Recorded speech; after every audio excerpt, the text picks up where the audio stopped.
Hi. Hello. Tollywood industry మొత్తం Vizag shift అవుతుంది అంటున్నారు. సో ఏమనుకుంటున్నారు మీరు? అలా అవుతే పరిస్థితి ఏంటి?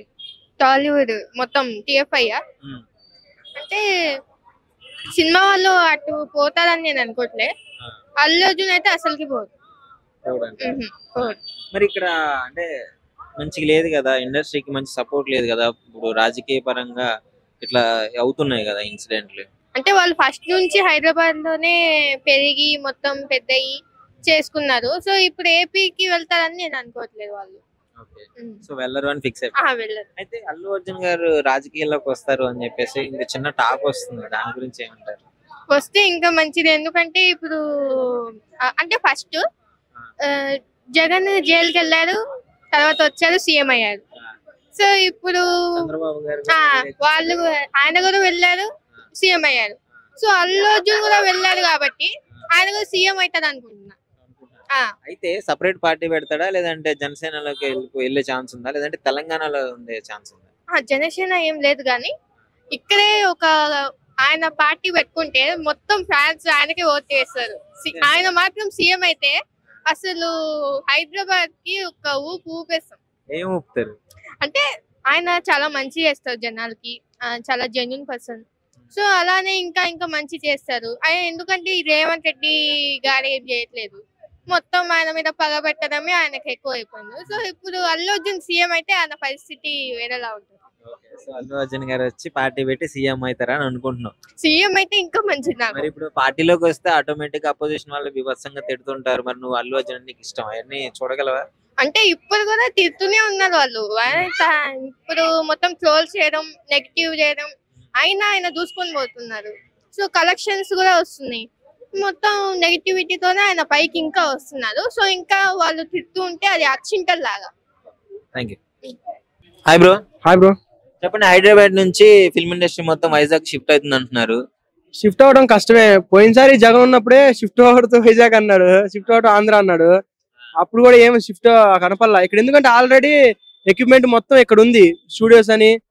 ఇక్కడ నుంచి అక్కడ షిఫ్ట్ అవడం కష్టం. ఒకవేళ షిఫ్ట్ అయినా కానీ టైం పట్టింది, ఇప్పట్లో కాదు అది. అక్కడ వైజాగ్ లో కూడా స్టూడియో కట్టారు కదా గత 9 సంవత్సరాల నుంచి అంటారు. అయినా చాలా పెద్దగా ఉండాలి. అంటే ఇప్పుడు 1-2 అంటే సరిపోదు, చాలా ఉండాలి. ఇక్కడ నుంచి జనాలు కూడా ఇక్కడ మొత్తం ఇక్కడ షిఫ్ట్ ఇక్కడ సెటిల్ అయిన వాళ్ళు కూడా ఉన్నారు. అక్కడెక్కడ ఇంట్రెస్ట్ ఉన్నా గానీ మొత్తం చాలా మందిని పోగేయాల్సి వచ్చింది. ఇప్పట్లో మినిమం 10 years పట్టిద్ది. సినిమాలు తెలంగాణ వాళ్ళకంటే ఏపీ వాళ్ళు ఎక్కువ చూస్తారు కదా. ఏపీ వాళ్ళు అయితే అక్కడ ఆంధ్రాకు బెనిఫిట్ ఉంటది. ఆంధ్ర బెనిఫిట్ ఉంటది, తెలంగాణ లాస్ ఉంటుంది. మొత్తం ఖాళీ అయిపోయింది. ఇక్కడ మాక్సిమం ఫిల్మ్ ఇండస్ట్రీ నమ్ముకొని వచ్చిన వాళ్ళు చాలా మంది ఉన్నారు. మినిమం 20-30 lakhs వరకు ఖాళీ అవ్వచ్చు ఇక్కడ. అంటే మొన్న ప్రొడ్యూసర్ అడిగారు క్వశ్చన్, ఆంధ్రాకి షిఫ్ట్ అవుతారా అని. అంటే ఆయన ఏమన్నాడు అంటే, మేము ఇక్కడ ఖరీదైన ఇల్లు కట్టుకున్నాము, అక్కడేం షిఫ్ట్ కామని చెప్పారు.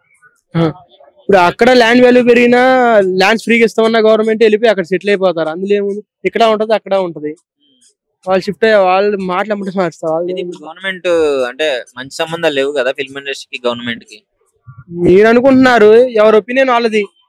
అతను ఏంటంటే ప్రజలు బాగుండాలని ఆయన అనుకుంటాడు, వీళ్ళు సినిమాలు ఆడాలని వీళ్ళు అనుకుంటారు. అలా కొన్ని ఇన్సిడెంట్స్ ప్రజలు బాగుండాలని అనుకుంటారు. ఎవరైనా అది అనుకుని ఇలా రాజకీయాల్లోకి వస్తారు. మరి ఇప్పుడు టికెట్ రేట్ హైక్స్ లేవు, అలాగే బెనిఫిట్ షో లేవు. సో ఇండస్ట్రీ మరి దెబ్బతినిద్దిగా. సంక్రాంతికి వచ్చే మూవీస్ బ్రో మీరేం ఇండస్ట్రీ గురించి ఆలోచిస్తారు, మన గురించి ఆలోచించరా బ్రో? ఏమో మొన్న ఏది దేవరా సినిమా పోదామని చూస్తే దానికి ఎంత 450 అది పెట్టిండు.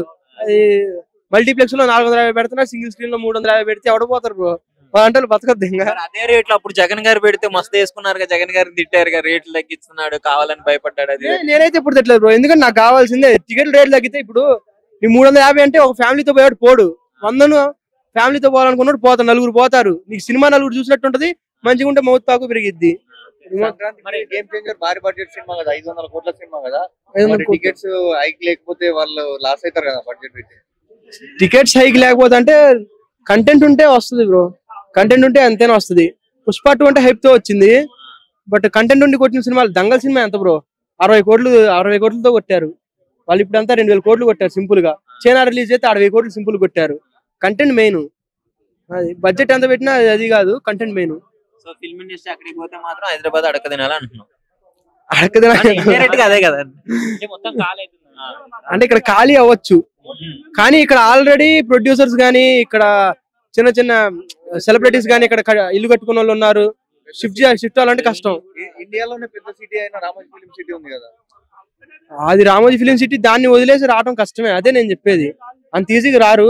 అక్కడ కట్టి అక్కడ ప్రమోషన్స్ చేసుకొని ఎక్కువ సినిమాలు తీసుకుంటే చేంజ్ అవడానికి ఒక 10 years పట్టిద్ది అంటున్నా. అక్కడ అదే రేవంత్ రెడ్డి అదే చెప్తున్నారు కదా, మనని ఫిలిం క్యాపిటల్ చేయాలనుకుంటున్నారని. కవర్ చేసేదంటే ఇంకా సముద్రం కావాలంటే అడిగి పోవాలా, ఇండోర్ కావాలంటే ఇక్కడికి రావచ్చు, ఇంకంతే, ఇంకేం లేదు దాంట్లో.